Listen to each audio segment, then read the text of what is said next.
अस्सलाम वालेकुम। आज की क्लास शुरू करते हैं। आज कल हमारी जो क्लास हुई थी वो हमारी क्लास ट्रायंगल पैटर्न से रिलेटेड थी। और उसमें हमने असेंडिंग ट्रायंगल और डिसेंडिंग ट्रायंगल देखा था। और आज की क्लास में हम इंशाल्लाह सिमेट्रिक ट्रायंगल भी देखेंगे। और एक और चार्ट पैटर्न है जो कि वेज पैटर्न है, उस पैटर्न को हम देखेंगे। ठीक है। इससे पहले मैं आपको असेंडिंग और डिसेंडिंग ट्रायंगल में ही एक समरी वजाहत के तौर पे दे दूं, क्योंकि कुछ लोगों ने जो है, तीन चार लोगों ने जो असाइनमेंट जमा कराई है उसमें आज की असाइनमेंट में एक की भी असाइनमेंट ठीक नहीं थी। तो उसमें एक बहुत बड़ी गलती आप लोगों ने ये की हुई है कि मैंने आपको बताया था कि असेंडिंग ट्रायंगल और डिसेंडिंग ट्रायंगल ऐसे ट्रायंगल हैं जो कि ट्रेंड कंटिन्यूअल पैटर्न है। अगर तो ट्रायंगल को मार्केट ओपोजिट साइड पे ब्रेक करती है, मतलब बाय की ट्रेंड के अंदर हमने असेंडिंग ट्रायंगल फाइंड कर लिया और मार्केट उसके अंदर बाय की साइड पे ब्रेकआउट करने की बजाय सेल की साइड पे ब्रेकआउट कर देती है, तो उसको हम ट्रायंगल कंसिडर नहीं करेंगे, बल्कि हम मार्केट स्ट्रक्चर ड्रॉ करके मार्केट स्ट्रक्चर की बेस पे एंट्री लेंगे सेल की। जबकि आप लोगों ने जो मुझे असाइनमेंट सेंड किया है उसमें आप लोगों ने असेंडिंग ट्रायंगल को नीचे से ब्रेकआउट दे के सेल की एंट्री शो की हुई है, और डिसेंडिंग ट्रायंगल को ऊपर से ब्रेकआउट दे के बाय की एंट्री शो की हुई है, जो कि टोटली रॉन्ग है। अगर तो अपोजिट ब्रेकआउट है तो हम ट्रायंगल को कंसिडर ही नहीं करेंगे, वो इनवैलिड ट्रायंगल है, हम मार्केट स्ट्रक्चर की बेस पे एंट्री लेंगे। दूसरी चीज एक मैंने बताई थी वो ये थी कि ट्रेंड लाइन एक तरफ बनेगी बाय की या सेल की, दूसरी तरफ जो ट्रायंगल की बेस होगी वो बिल्कुल फ्लैट होनी चाहिए, उसमें एक भी स्विंग बाहर की तरफ या अंदर की तरफ नहीं होना चाहिए। अंदर की तरफ की चलो खैर है, बाहर की तरफ एक भी स्विंग नहीं होना चाहिए। ठीक है। मिसाल के तौर पे फ्लैट लाइन का मुराद ये है कि अगर तो असेंडिंग ट्रायंगल है, ये उसकी ट्रेंड लाइन बन रही है। अब ऊपर वाले हायर हाई उसके ऐसे हों कि वो एक ही लाइन में बन रहे हों, हायर हाई से ऊपर हायर हाई ना बन रहा हो, मार्केट तंग होती जा रही हो, मार्केट कंसोलिडेट होती जा रही हो ऊपर वाली साइड से, तो ऐसे उसकी फ्लैट बेस होनी चाहिए। हाँ, विक की वजह से हम इस लाइन को थोड़ा बहुत 10-20 पिप्स ऊपर नीचे कर सकते हैं, लेकिन होनी ये फ्लैट ही चाहिए। ठीक है। या फ्लैट के बहुत करीब नेग्लिजिबल ऐसे हो जाए तो भी इतना मसला नहीं, लेकिन ऐसी ना हो, ऐसी भी ना हो, फिर वो असेंडिंग ट्रायंगल नहीं है बल्कि सिमेट्रिक ट्रायंगल है। ठीक है। और इसमें मैंने दूसरी बात आपको ये कही थी असेंडिंग और डिसेंडिंग ट्रायंगल में, कि भाई आपका दो स्विंग तो कम से कम होने चाहिए, उसके बाद तीसरी दफा मार्केट उस एरिया को टच कर रही हो। मिसाल के तौर पे मार्केट की ये ट्रेंड लाइन थी। ठीक है। मार्केट का हम पाथ ड्रॉ कर लेते हैं। मार्केट बाय ट्रेंड में जा रही थी,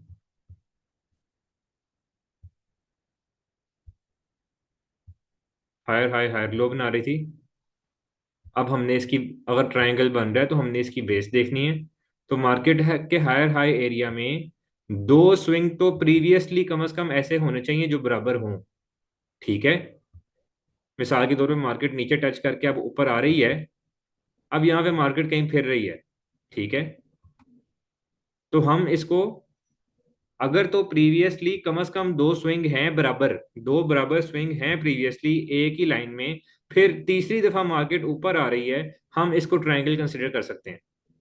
अब अगर मार्केट ऊपर आती है तो हम इसको ट्रायंगल कंसिडर करके, अगर मार्केट इसको ब्रेकआउट देती है तो हम ट्रायंगल के बेस पे एंट्री ले सकते हैं रीटेस्ट पे। लेकिन अगर मार्केट ने पीछे एक ही दफा सिर्फ टच किया हुआ, मार्केट अभी दूसरी दफा ऊपर आ रही है, तो हम इसको सिर्फ एक स्विंग की बेस पे ट्रायंगल कंसिडर नहीं कर सकते, ट्रेंड कंसिडर कर सकते हैं, क्योंकि मार्केट ने अभी तक हमें स्ट्रक्चर की खराबी नहीं बताई कि मैं कंसोलिडेट कर रही हूँ ऊपर वाली साइड से नहीं कर रही। अगर तो मार्केट यहाँ से ऊपर ही स्विंग बनाती है दूसरा स्विंग, तो हम इसे ट्रायंगल कंसिडर नहीं कर सकते, क्योंकि मार्केट तो अपने नॉर्मल ट्रेंड में है। वो एक स्विंग तो यहाँ पे भी था, वो एक स्विंग तो यहाँ पे भी था। तो इस वजह से कम भी एक स्विंग दरमियान में ऐसा होना चाहिए जो बिल्कुल पिछले स्विंग के बराबर हो, और इन दो स्विंग की बेस पे हम फ्लैट लाइन ड्रॉ करके कह सकते हैं कि ये ट्रायंगल है। और बेहतर तो यही है, ज्यादा एक्यूरेट ट्रायंगल तो वही है जिसमें ये वाले स्विंग प्रीवियस स्विंग ज्यादा हो, तीन हो, चार हो, पांच हो। ठीक है। अच्छा, इसकी एक वजाहत मैं आपको मजीद दे दूं, वो ये है कि आपका ट्रायंगल की जो एंट्री है वो हमेशा ट्रेंड कंटिन्यूअल होगी, ट्रेंड रिवर्सल नहीं होगी। ठीक है। मिसाल के तौर पे एक एग्जांपल यहाँ पे देता हूँ। आपके पास ये सेल का ट्रेंड है। ठीक है। क्योंकि मार्केट नीचे की तरफ लो लो बनाती आ रही है, ये हमारा सेल का ट्रेंड है। एक ये स्विंग है, इसकी विक इस लेवल पे है जिस लेवल पे ये स्विंग भी है। अब मार्केट यहाँ कहीं पे मूव कर रही है और यहाँ से नीचे आ रही है टकरा के, तो मार्केट की सेल का ट्रेंड बरकरार है, सेल का ट्रेंड अभी तक नहीं टूटा। और हमारे पास ये वाली जो फ्लैट लाइन है जो पिछले स्विंग के विक को मिला रही है और एक इस पिछले स्विंग को मिला रही है, और अब मार्केट यहाँ से नीचे आ रही है। अब हम यहाँ पे फ्लैट लाइन ड्रॉ कर सकते हैं। ठीक है, हम यहाँ पे फ्लैट लाइन ड्रॉ कर लेते हैं। जैसे ही मार्केट इसको ब्रेकआउट करेगी, ठीक है, तो इसके हम रीटेस्ट के ऊपर एंट्री लेंगे। अगर मार्केट रीटेस्ट का मौका नहीं देती, डायरेक्टली नीचे चली जाती है, तो हम फिर जो है उसको लीव कर देंगे। ठीक है। अच्छा, ये M15 का टाइम फ्रेम है। ठीक है, तो हमने M15 पे एंट्री नहीं देनी। ये मैं सिर्फ आपको ट्राइंगल की वैलिडिटी के लिए बना के बता रहा हूँ। मैंने पहले गौर नहीं किया कि M15 है। ये मैं सिर्फ आपको ट्राइंगल की वैलिडिटी के लिए बता रहा हूँ कि ट्राइंगल हमने ड्रॉ किस तरह करना है। ऊपर की ट्रेंड लाइन बरकरार हो, नीचे फ्लैट लाइन के साथ दो स्विंग कम से कम होना जरूरी है। तीसरी दफा मार्केट वहां पे आ रही हो कम से कम, तो हम उससे फ्लैट लाइन कंसिडर करेंगे। अदरवाइज तो वो एक ट्रेंड है, सिंपल ट्रेंड है, वो कोई ट्रायंगल पैटर्न नहीं है। ठीक है। बहरहाल मैंने आपको कल बताया था कि इसको हम रिकमेंड करते हैं कि 4 आवर के टाइम फ्रेम पे या 1 आवर के टाइम फ्रेम पे असेंडिंग एंड डिसेंडिंग ट्रायंगल देखा जाए। और कोई भाई अगर बहुत ही छोटे टाइम फ्रेम पे काम करते हैं, तो वो एक मरतबा पहले बैक टेस्टिंग करके M30 पे काम कर लें। लेकिन मैं M30 पे ट्राइंगल को रिकमेंड नहीं करता। मैं ट्राइंगल पैटर्न को H4 और H1 पे रिकमेंड करता हूँ। ठीक है। अभी हम चलते हैं अपने थर्ड टाइप ऑफ ट्राइंगल की तरफ, जो कि सिमेट्रिक ट्राइंगल है। सिमेट्रिक ट्राइंगल वो होता है जिसकी दोनों साइड जो है, वो दोनों साइड्स एक एक ट्रेंड लाइन बना रही होती हैं। ऊपर से सेल की ट्रेंड लाइन बन रही होती है, नीचे से बाय की ट्रेंड लाइन बन रही होती है, और मार्केट एक पॉइंट पे कन्वर्ज हो रही होती है। इसे कन्वर्जिंग ट्रायंगल भी कहते हैं। ठीक है, सिमेट्रिक ट्रायंगल, कन्वर्जिंग ट्रायंगल भी कहते हैं इसको। मार्केट एक ही पॉइंट की तरफ कंसोलिडेट और कन्वर्ज होती जा रही होती है, तो फिर ये सिमेट्रिक ट्रायंगल बनता है। अब मार्केट जो है अगर तो इसको यहाँ पे कंसोलिडेशन के बाद ऊपर ब्रेकआउट दे देगी, ठीक है, तो हम उधर जो है उसके ब्रेकआउट के ऊपर, ट्रायंगल के ब्रेकआउट के ऊपर बाय की एंट्री ले लेंगे। ठीक है। और अगर मार्केट इसको जो है नीचे की तरफ ब्रेकआउट कर देती है, ठीक है, तो हम उसका सेल की एंट्री ले लेंगे रीटेस्ट के ऊपर। ठीक है। ये ऐसा ट्रायंगल है जो दोनों साइड पे काम कर सकता है, मतलब इसमें ट्रेंड कंटिन्यू भी हो सकता है, ट्रेंड रिवर्स भी हो सकता है। ठीक है, ये एक छोटा सा टॉपिक आज का सिमेट्रिक ट्रायंगल का था। हम कोशिश करते हैं कि इस क्लास के अंदर ही इसके बारे में हमें कोई एग्जाम्पल मिल जाए। ठीक है। ये मोस्टली आपने उन जगहों पे फाइंड करना है जहां पे मार्केट कंसोलिडेशन या रेंज एरिया में हो। ठीक है। और बहुत दूर दूर की लाइनें जोड़ के ट्रायंगल्स बनाने का कोई फायदा नहीं है। कुछ भाई होते हैं वो क्या करते हैं कि वो भाई बहुत दूर दूर से ट्रायंगल की लाइनें जोड़ते हैं। हो सकता है कि वो भी उनको एक्यूरेसी अच्छी दे दे, लेकिन ये एक अच्छी प्रैक्टिस नहीं है। इसकी रॉन्ग ट्रायंगल की एक मैं एग्जांपल आपको दे देता हूँ कि भाई क्या करते हैं कि ऐसे ट्रेंड लाइन ड्रॉ करते हैं नीचे वाली, कि भाई यहाँ पे भी स्विंग है, यहाँ पे भी स्विंग है, यहाँ पे भी स्विंग है। अब दरमियान में ये पूरा बाय का ट्रेंड था, इसको वो कंसिडर नहीं करते। ठीक है। और वो क्या करते हैं, यहाँ से ड्रॉ कर देते हैं लाइन सेल की, कि भाई ये सेल की भी ट्रेंड लाइन है। ठीक है। अब वो इसके ऊपर यहाँ पे रीटेस्ट हो गया, सेल की एंट्री लेते हैं, मार्केट फिर ऊपर निकल जाती है, उनका एसएल खा जाती है। उनका एसएल खाने के बाद मार्केट नीचे आती है। ठीक है। तो ये इतनी दूर दूर के स्विंग्स को जोड़ के ट्रायंगल नहीं बनाना। किसी कंसोलिडेशन रेंज में या लेवल्स के दरमियान मार्केट मूव कर रही हो, उस दौरान हमने इन ट्रायंगल्स को फाइंड करना है। और ये ऐसे ट्रायंगल या चार्ट पैटर्न है जो मैं आपको सिर्फ बेसिक थ्योरेटिकल नॉलेज के लिए सिखा रहा हूँ। इन ट्रायंगल की बेस पे ट्रेड अगर आप सिर्फ सिर्फ इनकी बेस पे ट्रेड करेंगे, तो हो सकता है आपको 2 हफ्ते गुजर जाए और आपको ट्रेड ही ना मिले।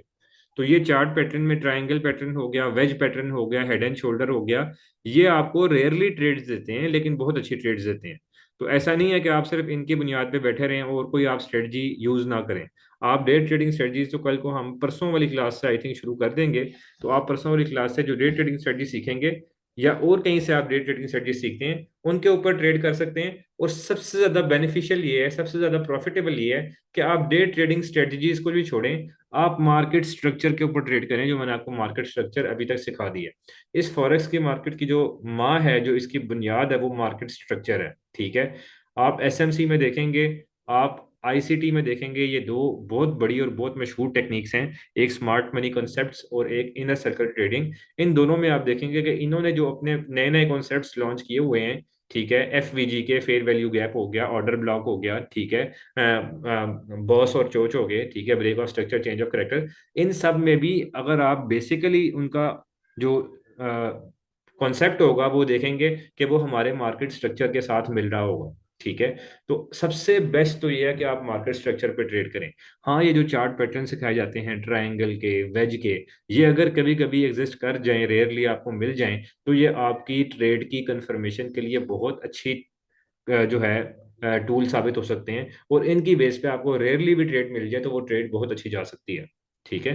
तो ये इसका मकसद ये नहीं है कि जो है हम इन चार्ट पैटर्न को सीख रहे हैं तो हमने सिर्फ इनकी बेस पे ट्रेड लेनी है, वरना तो हम दो दो हफ्ते बैठे रहें कि हमें चार्ट पैटर्न मिलेगा ही नहीं। ठीक है, क्योंकि मार्केट ज्यादा मार्केट स्ट्रक्चर को फॉलो करती है, चार्ट पैटर्न को कम फॉलो करती है, मतलब कम बनाती है चार्ट पैटर्न। और दूसरा ये भी है कि हमने जो है मार्केट स्ट्रक्चर के ऊपर ग्रिप बनानी है। बहरहाल हम यहाँ पे अभी देखते हैं कि हमें सिमेट्रिक ट्रायंगल कोई मिल जाए, तो हम सिमेट्रिक ट्रायंगल की ट्रेड देखते हैं कि कैसी होती है। हमें कम से कम दो स्विंग्स चाहिए। ठीक है, यहाँ एक इतना अच्छा ट्रायंगल नहीं बन रहा, हमें कम से कम नीचे दो स्विंग्स चाहिए, तीन हो जाए तो बेहतर है। और इसी तरह ऊपर कम से कम दो स्विंग्स चाहिए, तीन हो जाए तो बेहतर है। यहाँ ऊपर वाली साइड पे प्रॉपर दो स्विंग्स नहीं है, इसलिए इसको हम ट्रायंगल कंसिडर नहीं करेंगे। अच्छा, ऊपर वाली साइड पे बिल्कुल फ्लैट नहीं होना चाहिए ट्रायंगल, ये भी जेन लाइन नहीं होनी चाहिए। फ्लैट लाइन तो शो करती है कि ये असेंडिंग या डिसेंडिंग ट्रायंगल है। ऊपर वाली साइड पे भी उसकी एंगल्ड लाइन होनी चाहिए, नीचे वाली साइड पे भी एंगल्ड लाइन होनी चाहिए। बहरहाल, अच्छा, गोल्ड वाहिद पेयर है जिसके ऊपर आप छोटे टाइम फ्रेम यानी M30 और M15 पे भी काम कर सकते हैं। गोल्ड के अलावा आप किसी भी पेयर पे छोटे टाइम फ्रेम पे ये चार्ट पैटर्न्स फाइंड नहीं करेंगे। कोई ऐसा पेयर खोलते हैं जो ज्यादातर लेवल्स के दौरान ट्रेड होता है, ट्रेंड कम बनाता है। क्योंकि ट्रेंड वाले पेयर्स में मोस्टली ये वाले चार्ट पैटर्न्स आपको, ये जो खास तौर पे ट्रायंगल, सिमेट्रिक ट्रायंगल है, नहीं मिलेगा। अच्छा, इसमें आपने खुद भी थोड़ा सा जो है ना, ये सारी चीजें हमें तो तजुर्बे से समझ आ गई हैं, आपको भी आ जाएंगी जैसे ही आप ट्रेडिंग करते, बल्कि जो लोग ट्रेडिंग पहले से कर रहे हैं उनको तो समझ भी आई होंगी। मिसाल के तौर पे असेंडेंट ट्रायंगल है, ये ट्रेंड कंटिन्यूअल पैटर्न है, तो आपको कहाँ मिलना चाहिए? ये आपको ऐसे चार्ट पे मिलना चाहिए, ऐसे पेयर में जो कि ट्रेंड वाइज चलता है, और ये आपको चार्ट की टॉप पे मिलेगा, और मार्केट प्रॉपर बाय ट्रेंड में होगी तो मिलेगा। अगर मार्केट रेंज में काम कर रही है तो आपको असेंडिंग ट्रायंगल नहीं मिल सकता। इसी तरह डिसेंडिंग ट्रायंगल है, वो मार्केट की बॉटम पे आपको मिलेगा, क्योंकि वो हमने लोअर, बिल्कुल लोएस्ट पॉइंट से भी सेल देखनी है। तो ऐसा पेयर जो कि ट्रेंड वाइज चलता है और इस वक्त अपनी सपोर्ट के ऊपर है, वहां हमें डिसेंडिंग ट्रायंगल मिलेगा। जबकि सिमेट्रिक ट्रायंगल ऐसा है जो कि हमें ट्रेंड कंटिन्यूअल भी कर सकता है, ट्रेंड रिवर्सल भी कर सकता है, क्योंकि वो ज्यादातर रेंज में होता है। तो ये चीजें आपको ऐसा ऐसा कि सिमेट्रिक ट्रायंगल मैं इतनी देर से कह रहा हूँ कि रेंज वाली मार्केट में ज्यादा मिलेगा, ये क्यों कह रहा हूँ? क्योंकि हमें कर करके कुछ चीजें समझ आ जाती हैं, आपको भी आ जाएंगी। हाँ, अब वेज पैटर्न जो आज हम सीखेंगे इसकी एग्जांपल देखने के बाद, वो वेज पैटर्न एक ऐसा पैटर्न है जिसमें आप देखेंगे कि वो आपको चार्ट के टॉप या बॉटम पे ही मिलेगा, वो आपको दरमियान में मिल नहीं सकता, मतलब उससे आप दरमियान में नहीं देख सकते। क्यों? क्योंकि वो ट्रेंड रिवर्सल पैटर्न है। ठीक है।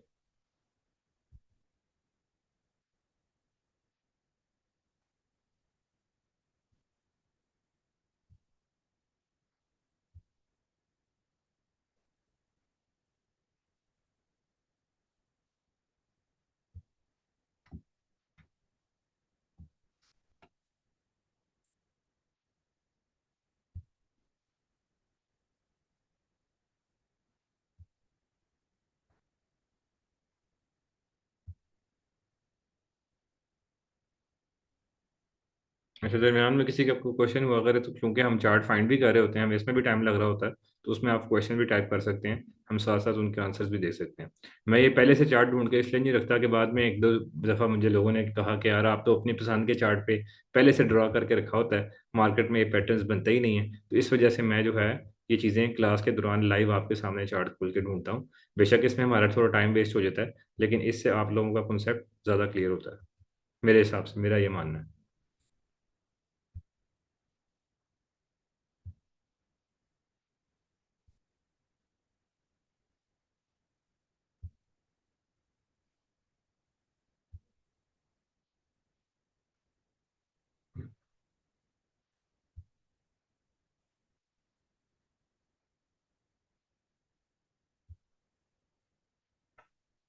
वैसे तो यहाँ पे बिल्कुल चार्ट के टॉप पे भी एक बिल्कुल ट्रायंगल बना हुआ है, जो कि आप मार्केट स्ट्रक्चर की बेस पे भी एंट्री ले सकते हैं। ठीक है। और आप यहाँ पे ट्रायंगल की बेस पे भी एंट्री ले सकते हैं, क्योंकि इसका जो स्विंग है, ये स्विंग पिछले वाले से नीचे है, ये फ्लैट लाइन नहीं है।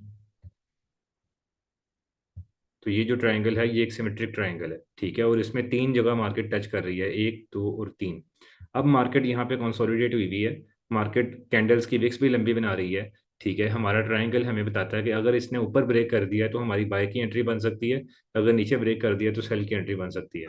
और आपके सामने मार्केट यहाँ से किस तरह क्रैश हुई है कि मार्केट फुल नीचे आई है यहाँ से। हमने एंट्री रीटेस्ट पे लेनी है। अच्छा, हमारी एंट्री का तरीका क्या होगा? मार्केट यहाँ से ब्रेक कर दी है, यहाँ मार्केट ने क्लोज कर दी है। ठीक है, हम इस एरिया में एक लेवल ड्रॉ कर लेंगे, यहाँ मार्केट ने जो भी स्विंग बनाया होगा हम वहाँ पे एक लेवल ड्रॉ कर लेंगे।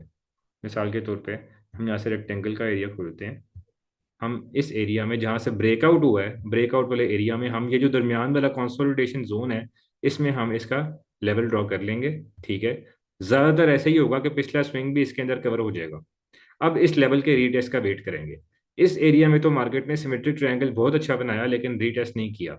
ठीक है, अगर मार्केट रीटेस्ट नहीं करती तो फिर हम क्या करें? काफी लोगों का ये सवाल होता है कि भाई हमारी तो ट्रेड रीटेस्ट ना होने की वजह से रह गई थी। तो अब्दुलरहमान भाई कह रहे थे कि यार रीटेस्ट का वेट करना है, तो इससे बेहतर था कि मैं रीटेस्ट के बगैर ही ट्रेड ले लेता। भाई ऐसी बिल्कुल भी बात नहीं है। हमारा पहला टारगेट यही होगा कि हम रीटेस्ट पे ट्रेड लें। अगर हमारी रीटेस्ट पे ट्रेड मिस हो जाती है फिर हम क्या करेंगे? फिर हम मार्केट का देखेंगे कि मार्केट अगला लेवल जो लोअर बनाती है वो कहाँ बनाती है। मिसाल के तौर पर मार्केट यहाँ कहीं पे लेवल बनाती है। एक तो ये तरीका है कि हम यहाँ पे जब भी लेवल बने उस लेवल को मार्क कर लें। अगर आप इम्पल्सिव मूव और आरबीआर जानते हैं तो आपको समझ होगी कि यहाँ पे बी लेवल बनता है, लेकिन यहाँ पे हम लेवल इसलिए ड्रॉ नहीं करते कि वो जो हमारा कॉन्सेप्ट है वो कॉन्सेप्ट हम कोई लास्ट लेक्चर्स में जाकर सीखेंगे। तो यहाँ पे मार्केट ने एक स्विंग बनाया है, हम इस स्विंग को यहाँ बना लेते हैं, हम इस स्विंग की बेस पे ट्रेड ले सकते हैं। एक तो ये तरीका है।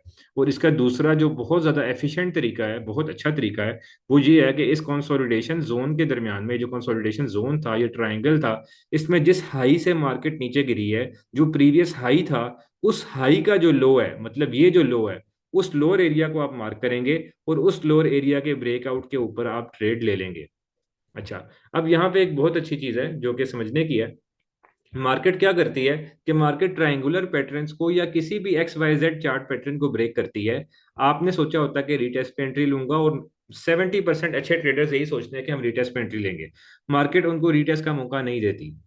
अब आपने एक लेवल ड्रॉ कर लिया, हर चार्ट पैटर्न के हिसाब से रीटेस्ट अगर मिस हो जाए तो उसके मुख्तलिफ लेवल्स होते हैं। जिस तरह मैंने इधर आपको बताया कि एक लेवल तो बनता है आपके अगले स्विंग के ऊपर, और एक लेवल बनता है आपके सिमेट्रिक ट्रायंगल के पिछले स्विंग के लोअर एरिया के ऊपर। अगर मार्केट ने ऊपर ब्रेकआउट किया होता तो पिछला हायर स्विंग काउंट होता। मिसाल के तौर पे अगर मार्केट ऊपर निकल गई होती, यहाँ से मार्केट नीचे आने की बजाय ऊपर चली गई होती और रीटेस्ट ना करती, ठीक है, तो हम पिछला हायर एरिया फाइंड मार्क कर लेते और उसके रिटेस्ट का वेट करते। पिछला हायर एरिया हमारा यहाँ पे था, ये वाली विक थी, और इस विक के साथ ये वाला एरिया भी शामिल कर लेंगे, तो हम उसका ऊपर वाली साइड पे ये वाला लेवल ड्रॉ कर लेते और हम इस लेवल का ब्रेकआउट, इस लेवल के ब्रेकआउट या रिटेस्ट का वेट करते कि यहाँ से मार्केट ब्रेकआउट करती है, रिटेस्ट करती है, तो हम यहाँ से ट्रेड लेंगे। इसी तरीके से क्योंकि मार्केट ने नीचे में ब्रेकआउट किया है, रिटेस्ट भी नहीं किया, हम इस प्रीवियस लेवल को ड्रॉ कर लेंगे। जैसे ही मार्केट इसको ब्रेकआउट करेगी, अब हम इसके रिटेस्ट पे आप देख रहे हैं कि यहाँ पे हमें एंट्री छोटे टाइम फ्रेम पे बड़ी आसानी से मिल जाएगी। और इसको अगर हम यहाँ से मार्क करते हैं तो यहाँ से हम इसकी ट्रेड मार्क करेंगे, इसका स्टॉप लॉस रखेंगे हम इस जो हमने लेवल मार्क किया था इस लेवल से थोड़ा सा ऊपर इसका स्टॉप लॉस रखेंगे, और इसका टीपी हम कम से कम 1:2 रखेंगे, 1:3 रखें तो बहुत अच्छा है। और इसका टीपी तो खैर आपके सामने 1:5 तक भी गया है। ठीक है, ये देखें 1:5 तक भी हिट हुआ है, 5.2 तक। तो ये हमारा एक अच्छा सिमेट्रिक पैटर्न था जिसके ऊपर मार्केट ने रीटेस्ट की एंट्री नहीं दी, लेकिन अगले लेवल के ब्रेकआउट पे हमने ट्रेड ले ली।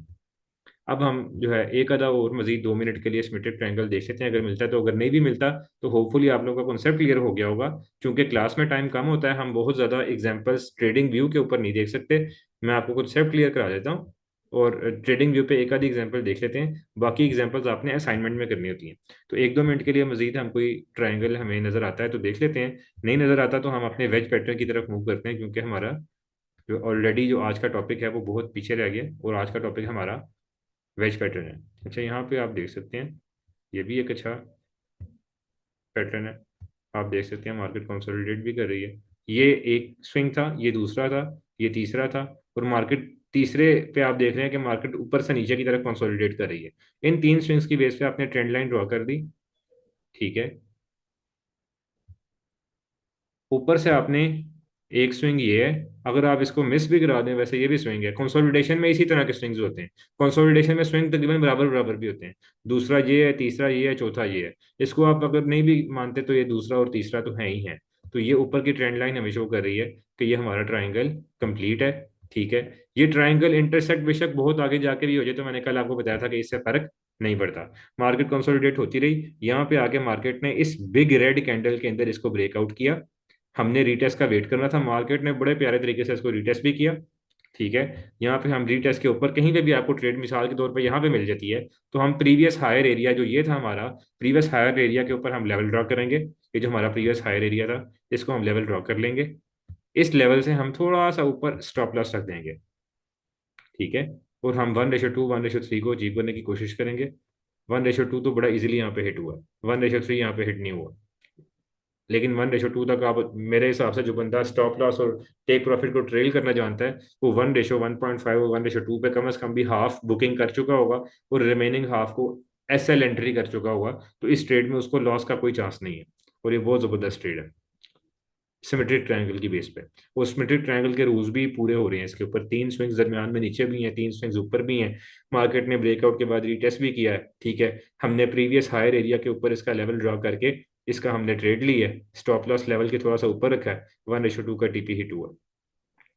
बहरहाल, ये सिमेट्रिक ट्रायंगल था। आज हमने ट्रायंगल की जो तीसरी किस्म सिमेट्रिक ट्रायंगल है वो देखी है। हमने थोड़ी सी सेंडिंग और डिसेंडिंग ट्रायंगल की रिवीजन की है। अब हम सीखते हैं कि मार्केट में वेज पैटर्न क्या होता है, वेज पैटर्न किसे कहते हैं, और वेज पैटर्न के ऊपर ट्रेड कैसे की जा सकती है। वेज कैसी होती है देखने में आपको पता होगा कि वेज की शक्ल कुछ इस तरीके की होती है। ठीक है।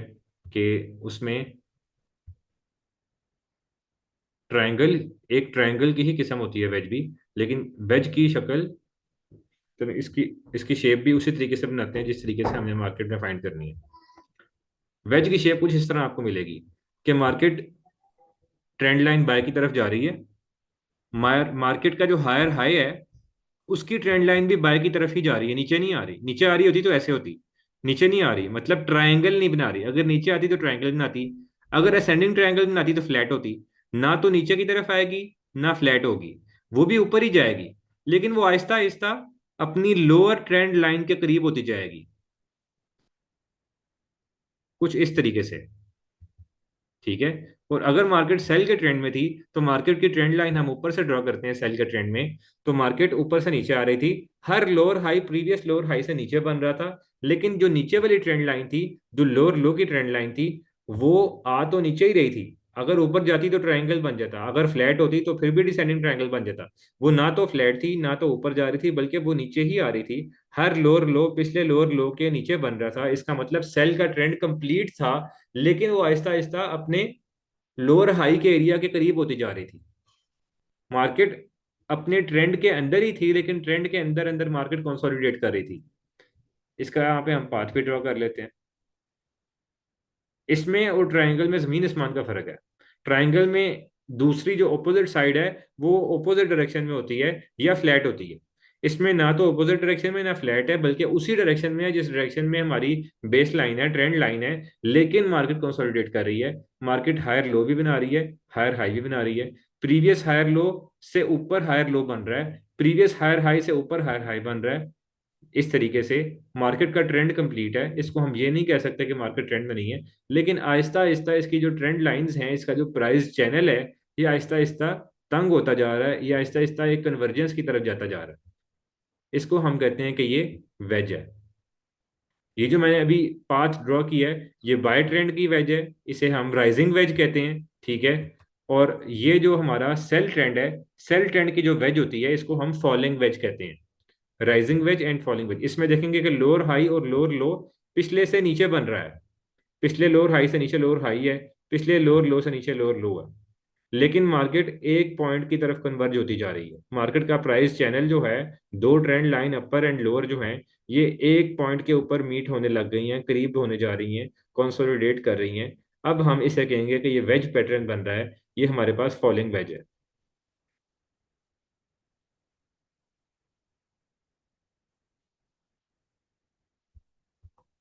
ठीक है। इधर हम इनका नाम भी लिख देते हैं कि ये हमारा राइजिंग वेज है, और ये हमारा फॉलिंग वेज है। ठीक है, उम्मीद है समझ आ रही होगी।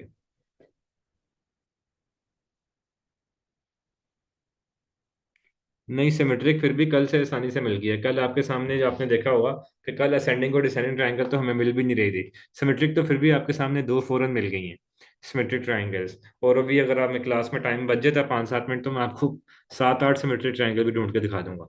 इसी वजह से कल मैंने आपको कहा था कि सिमेट्रिक ट्रायंगल की एक्यूरेसी असेंडिंग और डिसेंडिंग से 19-20 का फर्क है, लेकिन थोड़ी सी कम होती है, क्योंकि ये जरा ज्यादा बन जाता है। जो चार्ट पैटर्न बहुत रेयर बनते हैं उनकी इसी तरह एक्यूरेसी भी बहुत अच्छी होती है।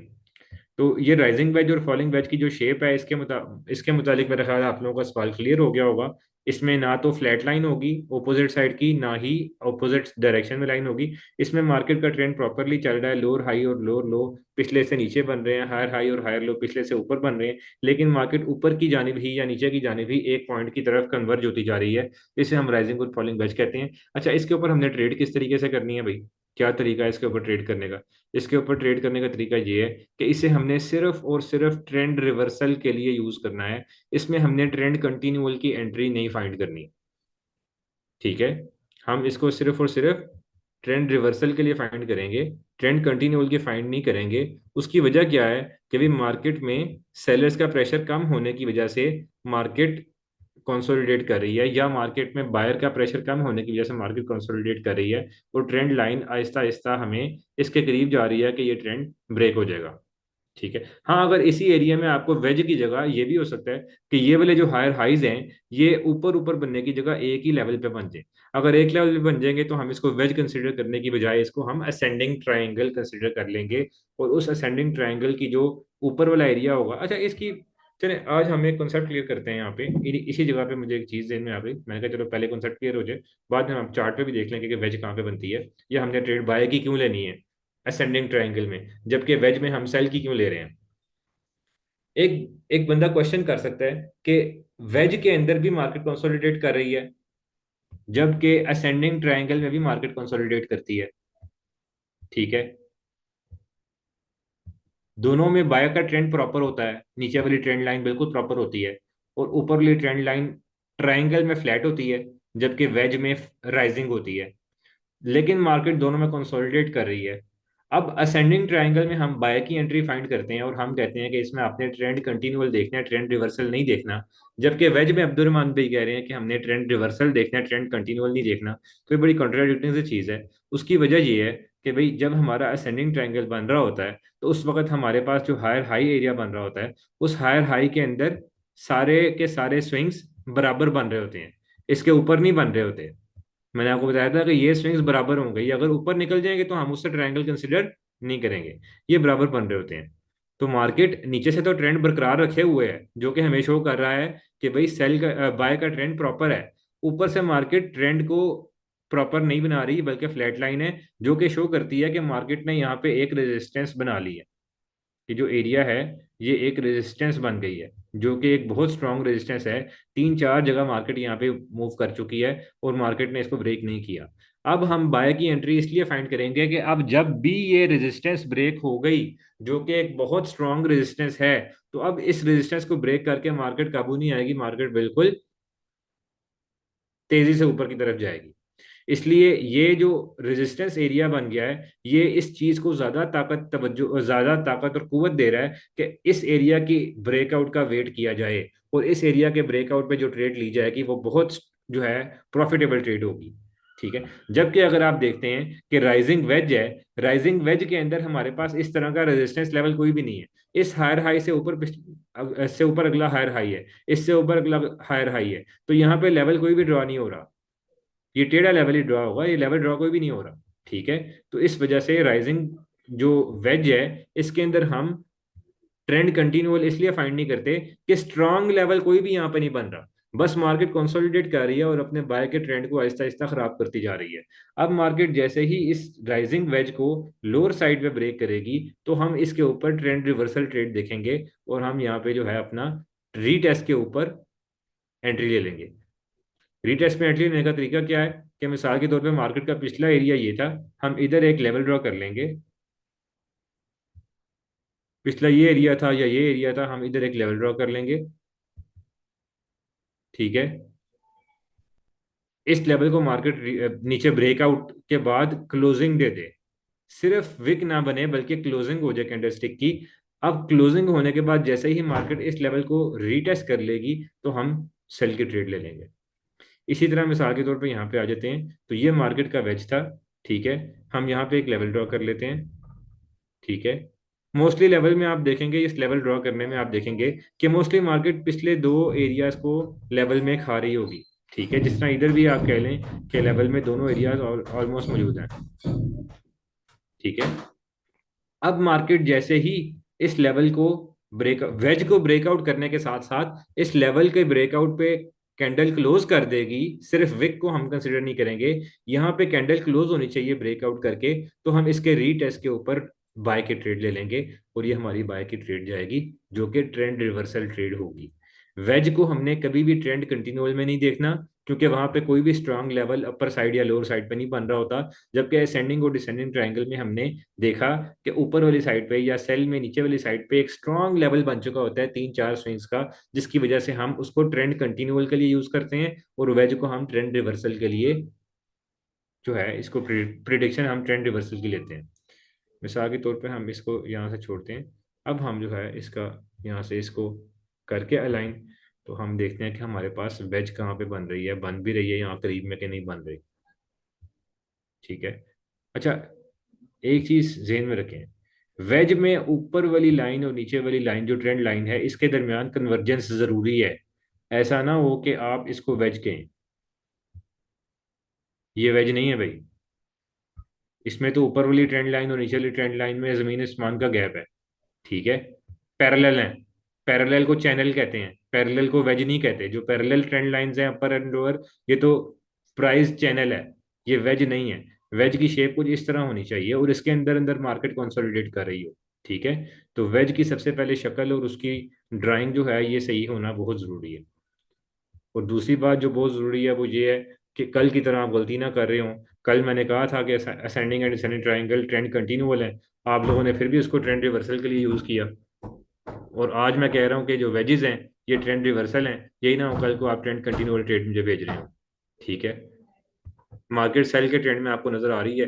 ठीक है। लोअर लो बना, लोअर हाई बना, लोअर लो बना, लोअर हाई बना, लोअर लो बना। हम यहाँ से इसको लेवल ड्रॉ करते हैं, ट्रेंड लाइन ड्रॉ करते हैं। ठीक है। ये जो ट्रेंड लाइन है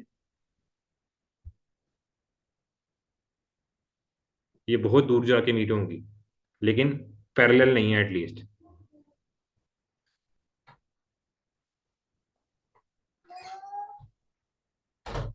अभी आप इसको अगर यहाँ से करेंगे, खींचेंगे, तो ये कहीं ना कहीं जाके, ज्यादा दूर नहीं जरा करीब में ही जाके मीट हो जाएंगी।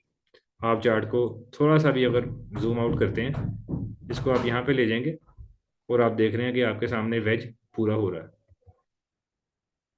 ठीक है। अब आपने देखा कि इसका ब्रेकआउट हुआ है, मार्केट ने रीटेस्ट नहीं किया, हम रीटेस्ट का वेट करेंगे, उसके ऊपर हम ट्रेड लेंगे। आप यहाँ पे भी छोटे टाइम फ्रेम पे ट्रेड लेंगे तो 1:2 आपका हिट हो जाएगा, लेकिन यहाँ पे आपका कोई बहुत अच्छा मार्केट बाय नहीं गई। अगर आप इसकी यहाँ से ट्रेड लेते हैं बिल्कुल, तो ये वेज वैसे कंसिडर हम नहीं करेंगे, लेकिन यहाँ से ट्रेड आपके सामने बहुत अच्छी गई है। हम अभी हमारे पास चार एक मिनट हैं, हम एक आधा और वेज का पैटर्न देखते हैं कि हमें लाइव मिल जाए। अदरवाइज ऐसा मैं करूंगा कि क्लास खत्म होने के बाद खुद से फाइंड करके उसकी एग्जांपल्स आपको भेजूंगा, ताकि आपके सामने एग्जांपल्स हों और इन एग्जांपल्स को देख के आप फिर अपनी असाइनमेंट कर सकें।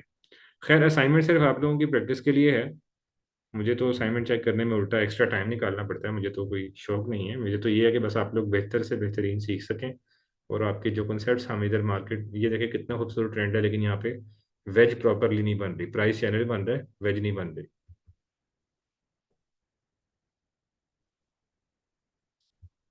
तो मेरी तो कोशिश ये है कि आप असाइनमेंट करें और असाइनमेंट करके आपकी प्रैक्टिस अच्छी से अच्छी हो जाए।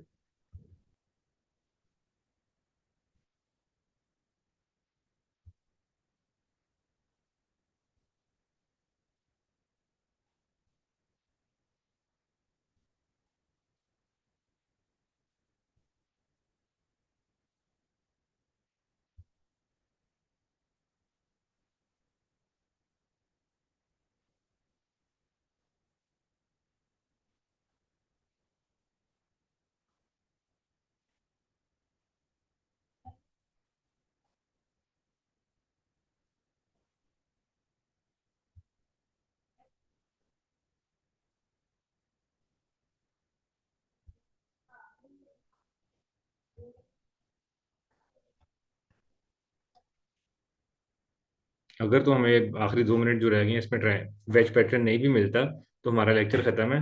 मैं आपको पर्सनली जो है वेज पैटर्न ढूंढ के ग्रुप में भेज दूंगा।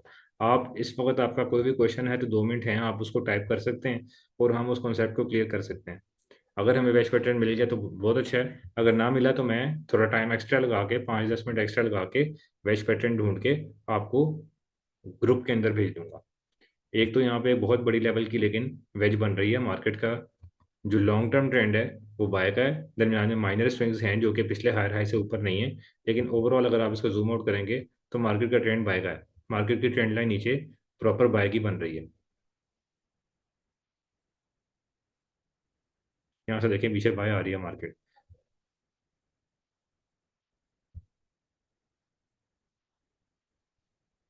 बहरहाल हम इसको यहाँ से मार्क कर लेते हैं। ठीक है, मार्केट इस एरिया से बाय आ रही है बिल्कुल पीछे से।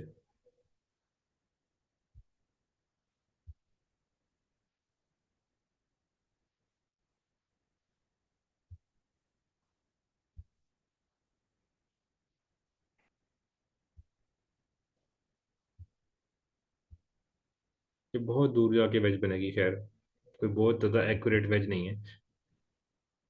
यहाँ जाके करीब बन रही है, जबकि इसका ये भी आगे से इंक्रीज होता जा रहा है। अब हम देखते हैं कि मार्केट यहाँ पे इसको कहाँ पे ब्रेक, कहाँ जाकर ब्रेक करती है। अब हमने ये वेज तो बना ली है, लेकिन ये एक इनवैलिड वेज है। उसकी बहुत सारी वजूहत हैं। बहुत बड़ी एक वजह यह है कि ऑलरेडी इस वेज को मार्केट ने नीचे ब्रेकआउट दिया हुआ है और बहुत बड़ी इंपल्सिव मूव दी हुई है। गो कि ये वाली इंपल्सिव मूव हो सकता है न्यूज़ की वजह से हो, लेकिन दी हुई है। और दूसरी एक बहुत बड़ी वजह इसकी, इस वेज की इनवैलिड होने की ये है कि ये इतने बड़े चार्ट के एरिया के ऊपर है कि इतने बड़े चार्ट के एरिया में तो मार्केट 100 दफ़ा ऑलरेडी मूव कर चुकी है। 4H का तो हमारा टाइम फ्रेम है, मतलब ये कोई 10 दिनों का चार्ट है।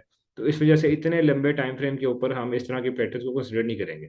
हाँ, 2-4 दिन का भी डाटा हो तो खैर है, लेकिन ये बहुत बड़ा टाइम का एरिया है, टाइम का जोन है। इस वजह से हम इस बैच को कंसिडर नहीं करेंगे।